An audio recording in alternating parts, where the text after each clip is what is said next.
Hello, my name is Linda Langeheine and welcome to my channel. Today's subject is mental practice for the intermediate level. You might think that just imagining yourself playing can't be the same as real physical practice, and you would be correct. It's not the same, but from many studies, we know that successful individuals tend to engage in more systematic and extensive mental rehearsals than less successful ones, be they athletes, musicians, speech makers, and more. The famous pianist Leopold Auer once said, "Practice with your fingers and you need all day. Practice with your mind and you will do as much in 1.5 hours." Mental practice produces real changes and tangible improvements in performance, and this has been verified time and time again. In one study, for instance, participants who mentally practice a 5-finger sequence on an imaginary piano for 2 hours a day had the same neurological changes and reduction in mistakes as the participants who physically practice the identical passage on an actual piano. Some have suggested that mental practice activates the same brain regions as physical practice and may even lead to the same changes in neural structure and synaptic connectivity. Here are some keys for effective mental practice at the intermediate level. Number 1, relax. Close your eyes.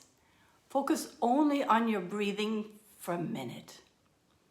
Breathe in slowly and fully through your nose, and breathe slowly out through your mouth.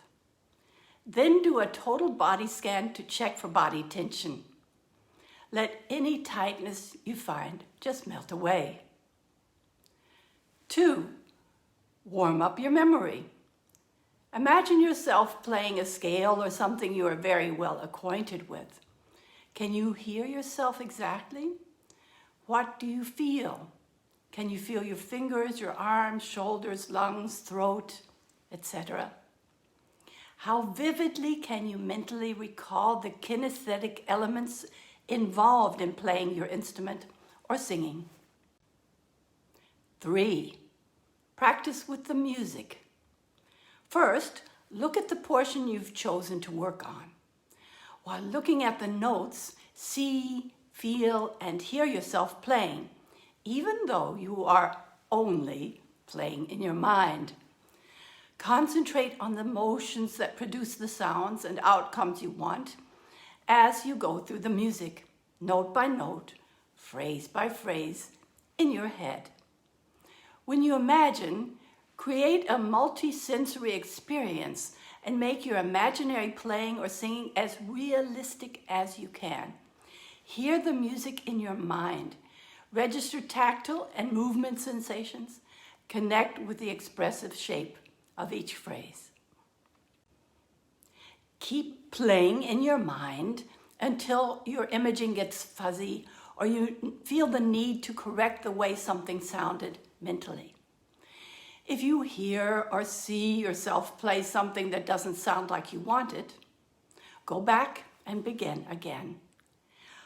Or play it on the actual instrument while watching the notes and paying intense attention to the sound and feel. Move on only when you're satisfied you've got it correctly and know why the mistake happened in the first place. Cement the results by going back and forth between mental and active playing. 4, record and review. When you feel you've gotten the hang of the passage, record yourself. Listen to the recording while reviewing your performance. Then run through a series of mental rehearsals of that excerpt, paying close attention to what's going on in your mind. Then record again, review your performance, and make note of what has changed. Self-recording in practice provides us with the means to compensate for discrepancies in our self-perception and recall. 5, use mental practice to memorize. When memorizing, depend on mental practice or imaging to solidify your mental record of a piece. You might image a phrase from memory 2 to 3 times before you attempt to execute it without the score, actively. Later, to maintain your memory, you could image an entire piece or section, and you can do so anywhere, whether in the practice room, riding a bus, or waiting in line, or while taking a walk. There we have it. It's a simple and structured use of mental practice interleaved between active playing.